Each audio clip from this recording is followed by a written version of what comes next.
Greetings, warlords. Welcome to Saga Thursday, the show all about the skirmish miniatures game from Studio Tomahawk. I'm your host, Rodge, and today we're joined by a special guest, Aurelian. Aurelian, how's it going? Oh, I'm fine. Thank you. And thank you for the opportunity. Awesome. So we are doing another spotlight video. So these are some of the funnest videos I get to do. And discussing with one of my patrons, he put me in contact with you, and you seem to be the Saga man in Italy. Is that correct? That's what the people in Italy say. Awesome. So, whereabouts in Italy are you located? So I'm in the north in Italy, exactly in Torino. So I'm in the north between Milan and the border of France. Awesome. So, I guess what's your background with Saga? How'd you get started? So I started playing Saga when I moved from Belgium to Italy, to Torino. And I started wargame with, of course, Warhammer Fantasy Battle. But I was a bit bored, but that kind of game. So I try to explore the world of the historical war game. It was pretty hard because with Games Workshop gaming, you have everything is already ready. You have the box for the unit, and so it was a feeling like when you are lost in the middle of the ocean because you don't know how to approach the historical one. So when I moved to Torino, I found a shop called Goblin, and the owner, I explained to him my situation, and he said to me, "Okay, let's try Saga. I will make a demo, and I think you will like it." And indeed, it was a love at first sight for me, and I continue to play it. Then I join a wargaming club it's called Piccola Armata. That means the little army, also in Torino. And I passed the last 10 years to play Saga from the V1 until now. Awesome. That's cool. What do you think? Love at first sight. What was it about the game, do you think, that kind of drew you to it? What I love about Saga is it's easy to learn, but it's not a simple game. So with a couple of demo, you know all the basic rules, and you can go on. But if you still play this game for many years, you never get bored because he give you the possibility to be very deep on tactics and on some choose that you can make with your army, with the mechanical width of the battle board. I love also the fact that you have a um, new way to manage the war game. You don't have Hmm. the same thing that you can find in many other war game. The fact that you have the fatigue, you have the battle board. These are details that I think that are genially, honestly. Yeah. Yeah, I agree. Just the mechanics of fatigue and all the troops being so similar. Um, you're not bogged down with like special rules and stuff between the factions. You can just dive in deep into the tactics and stuff like that. So I totally agree, and that's kind of one thing that drew me to it as well. So, what factions do you play there? What's your personal favorite faction? My favorite one is the Han in Invasion, Awesome. and the fact that you can use them, this battle board, you can use it in many other ages. Oh yeah, old friends, new enemies. Yeah, keep it going. Also in Crusade, also in Vikings, you can use it. And I have to admit that I love the tactic that you can, you attack and you run away. So you're like a soap. The enemy try to catch you, but you continue to run and hit him and run and run and run. So I love that. Awesome. That's cool. So up there in Torino, you have a good Saga community, Yeah, would you we have say? a good Saga community, and the center of it is our club. This is Piccola Armata. But in the last year, we have more and more community also in the region around Milan, in also in Tuscany. Um, Most of the community of Saga in Italy is in the north, in the center, in the Okay. north, unfortunately. But we have made a WhatsApp chat community some weeks ago, and we discovered that we also have many other players also in the south, but they are more isolated. The greater group or club are only on the north, unfortunately, for now.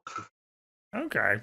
I think I think it's more densely, the bigger cities and stuff are usually in the north. I'm thinking Italy Yeah. geography, or is that not the case? No, no, indeed. We have the biggest city, of course, are in the north, but you have also in the south. But the war game, that's my point of view, my feeling.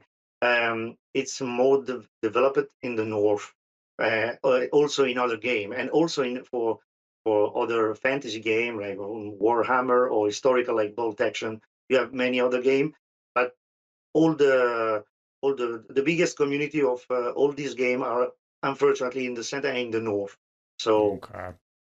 Oh, that's fine. Yeah, that makes sense. Yeah, it is what it is.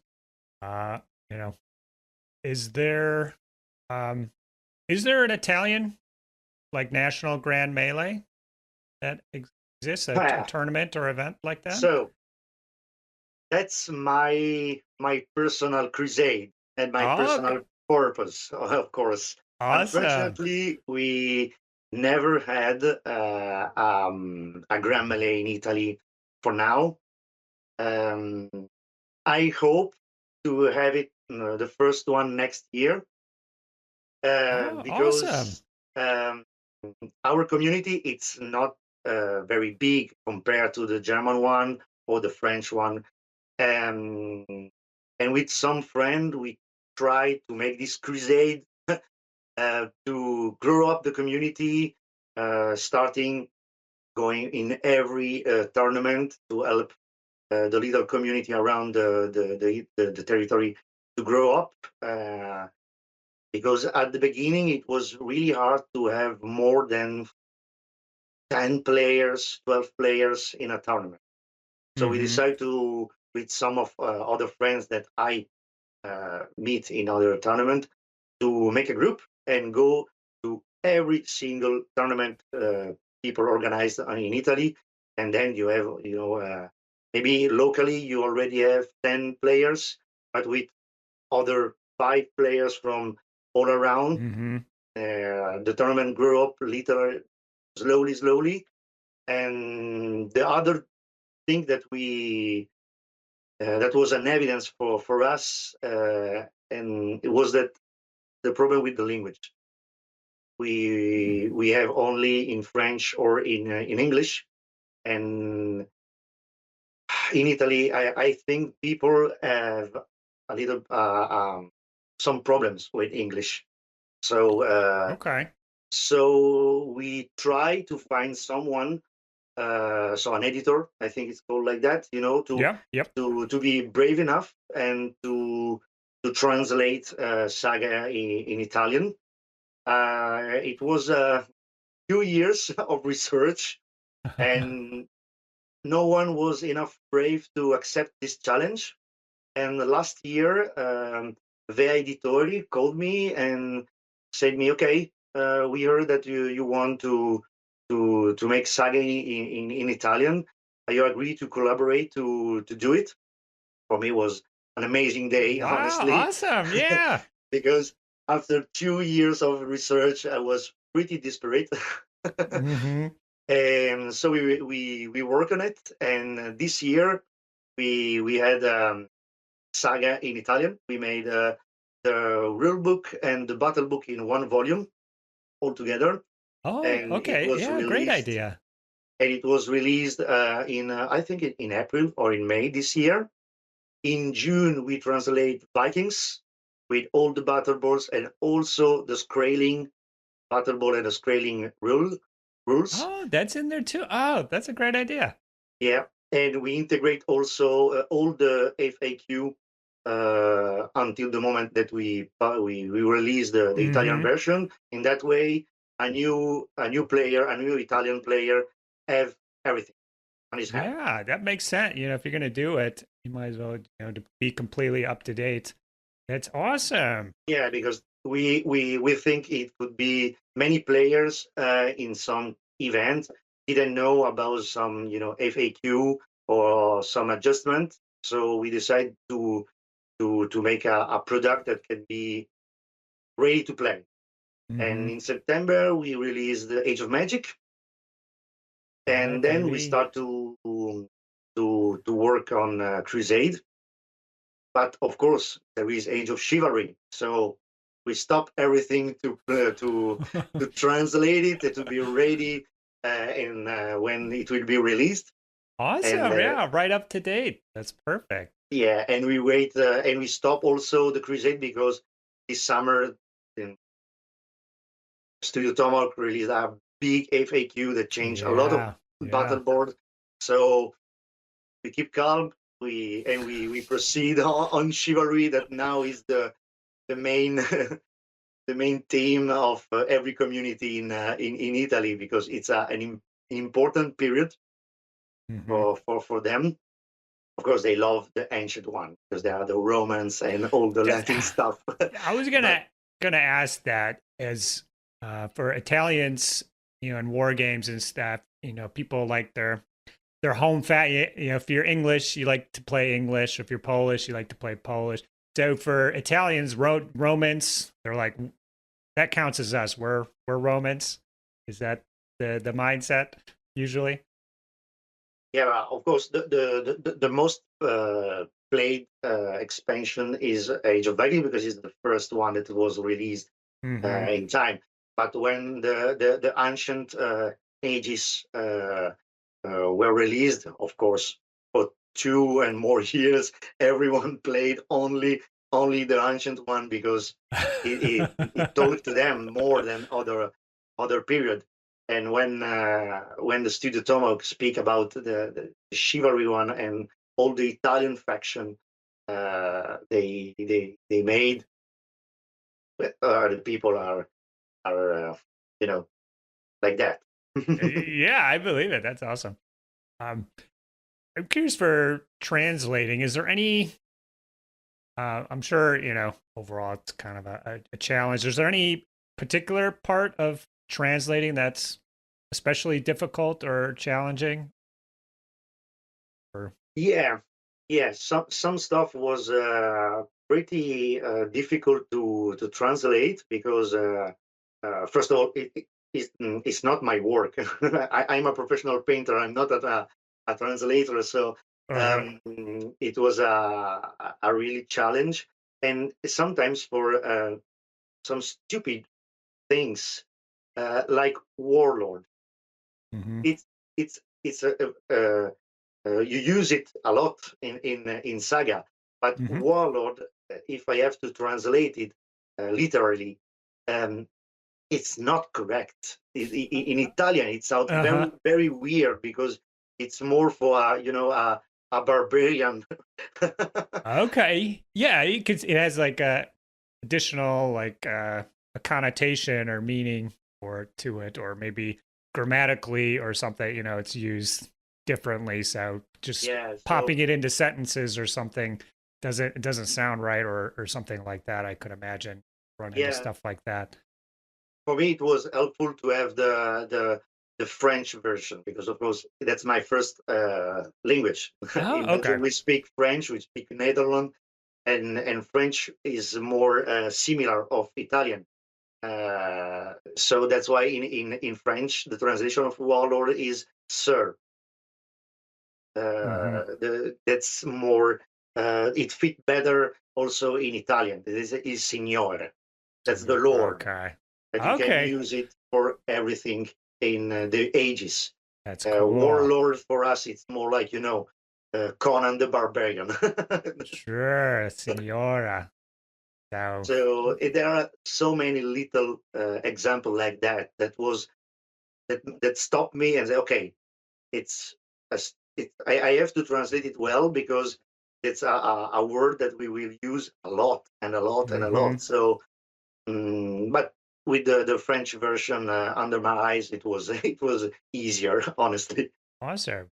It's cool. What about for Age of Magic with like, there's lots of words like in fantasy language that might not, you know, like goblins and gnomes and orcs and stuff. Was that easy to do? Is there, or, you know? Honestly, it was easier. Okay. Honestly, it was easier because many words of fantasy world are already translated. So a goblin and un goblin, an elf and un elfo. So it's easier. So it's already established, you know, going back 50 or 80 years. It was harder for the historical one because, of course, the people who play historical ages are most of the time passionate, and they know a lot of it. So they are very precise, and they will, of course, underline when you make a mistake. So yeah, I try to be very prudent when I translate the historical one. Yeah, that was one thing. So I'm working on the Age of Magic, another book, and you know, just being magical, you know, I can kind of do whatever I want. I wouldn't want to do a historical one because I would have those people kind of saying, well, you know, you wrote this, but you know, that's not technically true or something like that. So there's like another hurdle, you know, another level of difficulty with the historical stuff. Yeah, and indeed, that was the editor was scared about because they translate and they published a lot of fantasy game. It was Saga is their first historical war game, and so Andrea from there was also a bit scared because okay, I know that the player will be very judging, so we have to be vigilant when we are going to work on it. So we were too scared when we work on it. Awesome. All right. Well, yeah, to get back to some Saga action. So it sounds like, you know, Vikings is always popular. And when the ancient stuff came out, a lot of people were playing that. Obviously, with Chivalry coming, I imagine people will be playing a lot of that. So when you guys get together and play, like what, you know, and this might just be for your personal club. You might not know what other clubs do, but for like scenarios and stuff like that, how do you guys like to do that typically? I saw an evolution.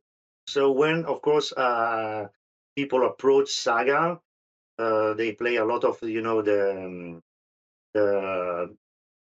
battle generated by cards. Oh, okay, yeah, the Battle of Heroes cards. Yeah. English, yeah. And after many, after some times, the group, the clubs, try to also the particular scenery, you know, and I try to translate as much as possible. Also, the one that are invented in other tournaments outside in France, in Poland. Polish community is amazing. They make a lot of work on it. So I try every time to translate them and to bring in to the Italian community. And now the new tendency is to make a campaign in Italy. A lot of club, one of is Modena, love to try and to make campaign. Also using the Age of Wolves of V1. Yep. Yeah. Age of the Wolf. Yeah. The Age of the Wolf, and they try to adapt it to the V2. And yeah, now the purpose of some people in the community is to create a campaign. That's the way we are looking for. Awesome. Yeah, campaigns are awesome. And there's a lot of different ways to do it. It's interesting with that Age of the Wolf. Yeah, I think it definitely does need uh to get it to version 2, you got to monkey around with it, I think, a little bit. So I'd be curious to hear, has that started already? Is that going, or is that a plan at this point? No, they already start, and some of them are trying to modify the one in the Age of Alexander with the map.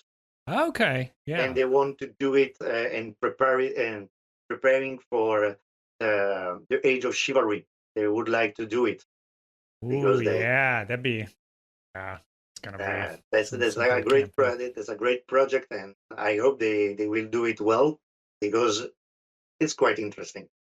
Mm-hmm. It's cool. So at these events and stuff you go to, is there a particular factions that are popular in Italy, would you say? If you go to an event, is there always going to be a couple guys playing this one faction, or not? From that's my feeling, of course. In Italy, people use a lot of defensive faction. Okay. In Italy, that's something that we discovered when we speak with the Polish community, with Jan Stanislaw. When we try to organize the tournament point at the beginning, we give one extra bonus point on tournament if you kill the warlord. For us, if you lose a warlord, this is disgraceful. So it's like now you gotta stay. And many Polish players that told to me, but normal to lose it. Come on, it's 8 attack. You have to fight, no? And for us, it's a leader. You have to be behind the line and give the order. So or like sometimes that's like you on the battlefield, so you don't want to get yourself killed, Yeah, that's why I'm many faction, or in some tournament you can see, for example, in Crusade, Byzantine are sure, yeah, definitely defensive. A lot of shooting and very defensive. In Ancient One, you get a lot of Greculi or Greek cities, or also Roman. In Vikings, they played a lot of Anglo-Saxon, with unfortunately a lot of shooting levy. I don't like it. Oh, funny. Yeah, that's interesting. Just every in the United States too. Just different regions kind of play differently. People kind of like to do what they like to do. But so you don't like to play defensively yourself, or no. Are you? No, you're fucking the trend. I really like to impose my rhythm of the game. So that's why I try to be more aggressive, and that's why I like this faction that have a lot of mobility. Yes, they shoot, but they have a lot of mobility. So you try to control the ground, and you impose your rhythm. So I don't like to be on the edge of the table and provoke my enemy, or waiting that my enemy will come to me. So no, sure. Awesome. I'm not passive and waiting, and it's not my tactics. No. Okay, yeah, I agree with you. I gotta be a little more aggressive, I find. So what battle board jives with you the most, is your favorite to play, would you say? So in Age of Invasion, of course, I love play Hans. In Vikings, Welsh. Okay. In so in Hannibal, I love, of course, Carthaginian and Numidian. Awesome. And in Crusade, I love Mutatawi, because they are very particular, or the sub-faction Lithuanian of Prince of the East. Awesome. I gotta ask, Carthaginians. Is there any lingering anti-Carthaginian sentiment to this day in the Italian player community? We are talking about the list. Yeah, just the Carthaginians. You know, the board or the faction. Will people play them or? No, they play with it. Yeah. I know the Carthaginians are old enemy for the Roman. Yes, yeah, that's what I'm but they at. play with it. No, they play with it. Okay, yeah. Yeah. Also, they play with it because the exotic unit like elephant or war chariot, heavy war chariot, they like it. Yeah, and I guess if you're gonna, the Romans had a lot of enemies back then, so you'd really be limiting yourself if you wanted to not play an enemy of Rome. So it's funny. No, they are not so close mind. Come on. That's funny. Okay, so you mentioned you're a painter, like a miniature painter, like professional, like that's yeah. After COVID, I changed my professional way and I became a professional miniature painter. So I paint also for Wargame Miniatures, like the Byzantine I did for Fireforge. Oh, cool. Yeah, it's me.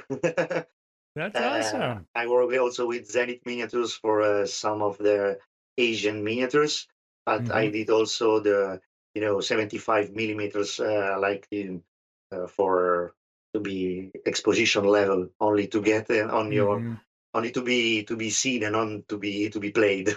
Cool. So how do we see that stuff? Like you have like an Instagram? Is that the best? Yeah. Spot? You can find my Instagram. It's Aurelian Painting Studio. Okay. Put a link below for that as well. That's cool. So if you painted the Fireforge, do you have anything in a Saga book yet that you're aware of? I don't think there is some of my stuff in the Saga book, unfortunately.